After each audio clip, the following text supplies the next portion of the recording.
vou infundir um espírito e vocês reviverão.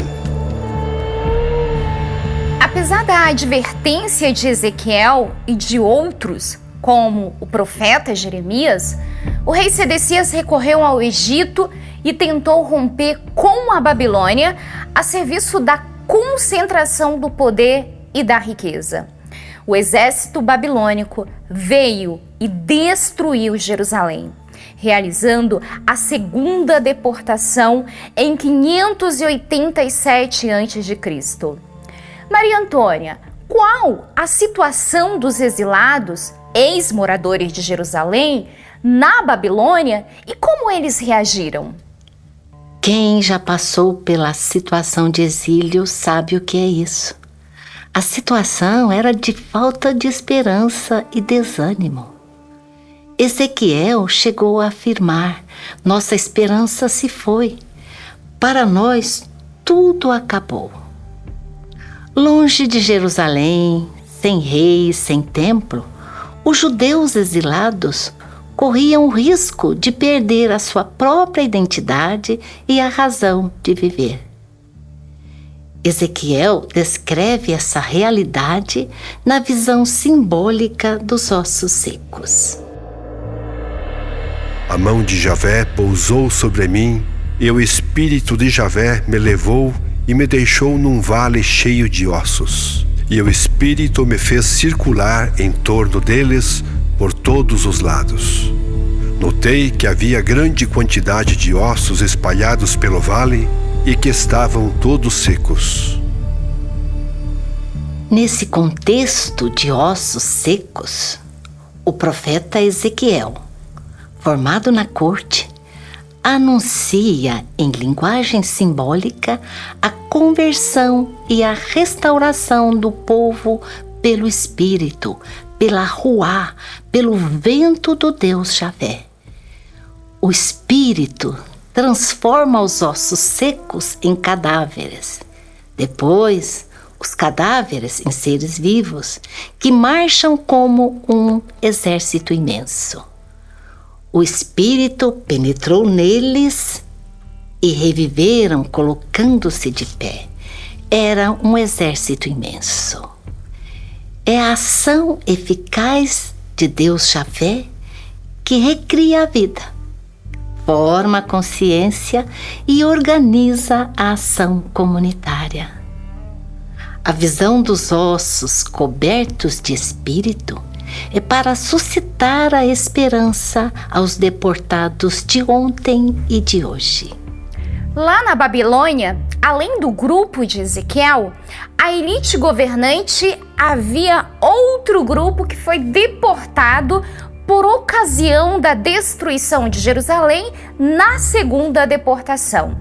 Esse grupo era formado por gente pobre, de funcionários da segunda categoria do templo, trabalhadores civis, pequenos comerciantes, artesãos e agricultores foram deportados como prisioneiros para a Babilônia. Raimundo, qual a situação deste grupo da segunda deportação? Como ele se levanta para restaurar a vida? O grupo da segunda deportação não teve a mesma sorte dos primeiros deportados de Ezequiel, tratados como prisioneiros políticos com semi-liberdade, conforme está em Jeremias 29, de 1 a 23. Diferentemente, o grupo da segunda deportação foi tratado como escravo e despojo de guerra. Os capítulos 40 a 55 de Isaías, conhecidos como Segundo Isaías, foram escritos por esse grupo e descreve sua situação no exílio. Os pobres e os indigentes buscam água, mas não a encontram. Estão com a língua seca de sede. Mas seu povo é um povo espoliado e roubado, todos presos em cavernas, trancados em prisões. Era saqueado e ninguém o libertava, despojado e ninguém dizia: devolvam isso. Os deportados trabalhavam como mão de obra escravizada na agricultura, em obras públicas, como a construção de canais dos rios da Babilônia, conforme está no Salmo 137. A situação dos prisioneiros escravos era de sofrimento e quase sem esperança.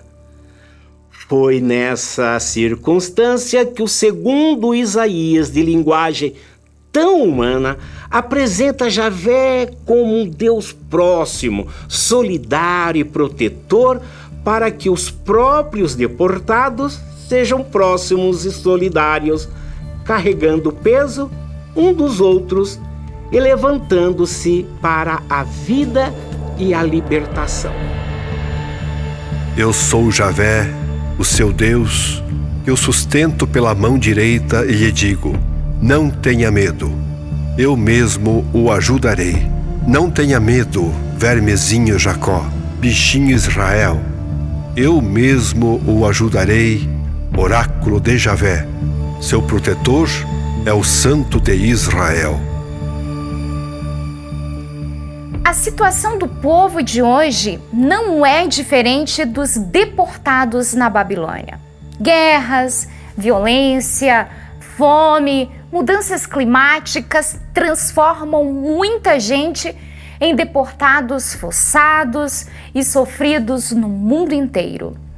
Luiz, comente um pouco a realidade cotidiana de nosso povo deportado e alguns trabalhos solidários junto a eles.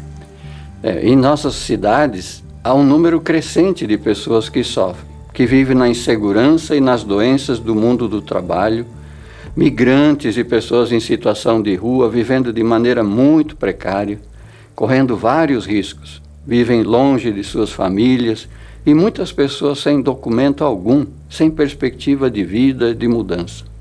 Mas, felizmente, há também pessoas, comunidades e grupos que ajudam a essas pessoas para que elas possam tomar consciência, resgatar a sua dignidade e levantar-se em busca de sua cidadania. Em nossas comunidades, buscamos conhecer e se envolver no cuidado das pessoas que sofrem. Formamos grupos para apoiar projetos sociais e construção de políticas para melhorar a vida das pessoas que sofrem em nossa sociedade. Quais as iniciativas que existem em nossa paróquia ou comunidade que ajudam as pessoas mais necessitadas? Pensamos em políticas que combatam as desigualdades?